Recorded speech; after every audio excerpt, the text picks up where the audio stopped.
प्रिय विद्यार्थियों, नमो नमः।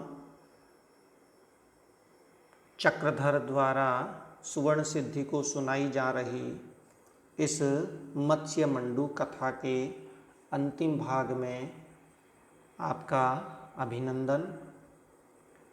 पढ़ते हैं इस अंतिम भाग को। अथ अपराह्न समये, अथ इसके बाद अपराह्न समये, दोपहर के समय, प्ररष्टा प्रसन्न हुए ते धीवराः, वे धीवर वे मछुआरे, स्वगृहं प्रति प्रस्थिताः, अपने घर की ओर रवाना हुए।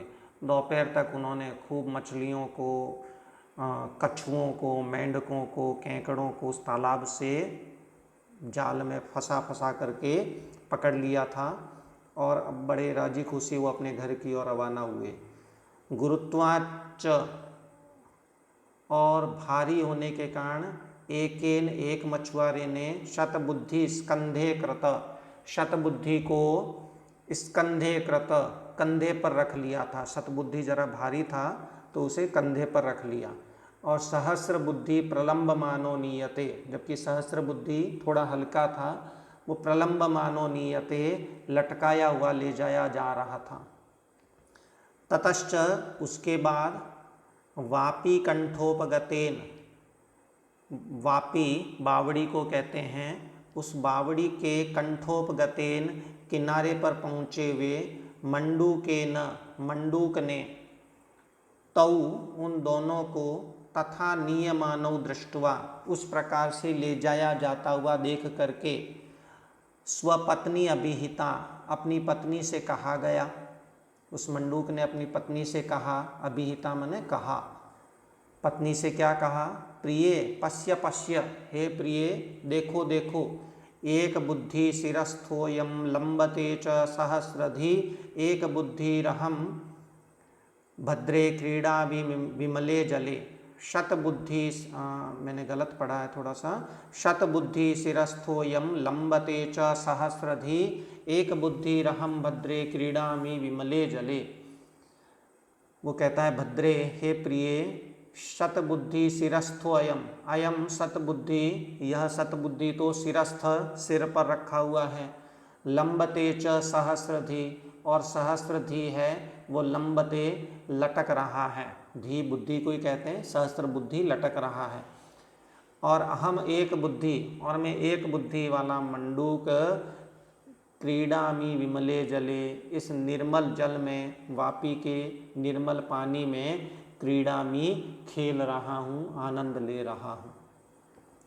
अतश्च, और इसीलिए, वरम बुद्धिर नशा विद्या, चक्रधर अपनी कथा के अंत में सुवर्ण सिद्धि से कहता है कि वरम बुद्धिर नशा विद्या, के विद्या की अपेक्षा बुद्धि ठीक होती है।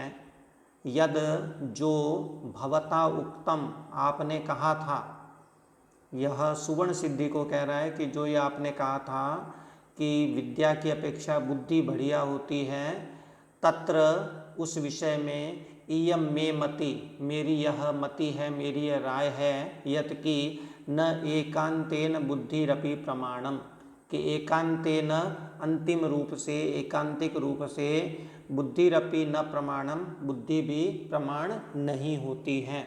भाग्य की अनुकूलता प्रतिकूलता का भी फर्क पड़ता है।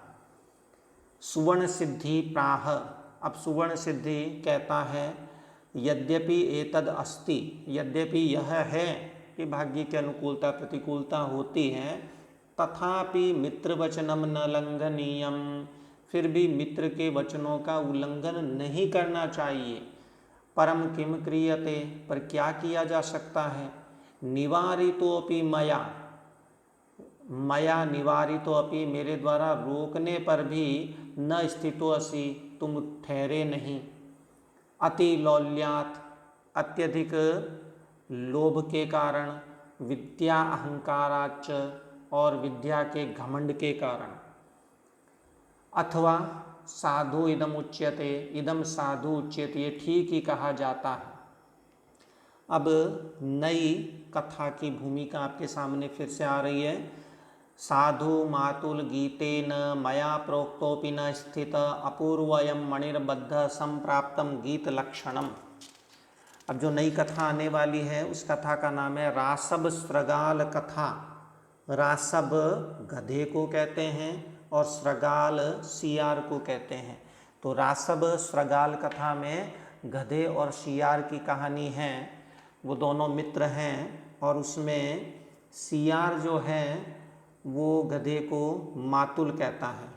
तो साधु मातुल गीतेन, मातुल हे मामा, मया मेरे द्वारा, गीतेन गीत से, गीत गाने से, साधु भली भांति, प्रोक्तो अपि कहे जाने पर भी,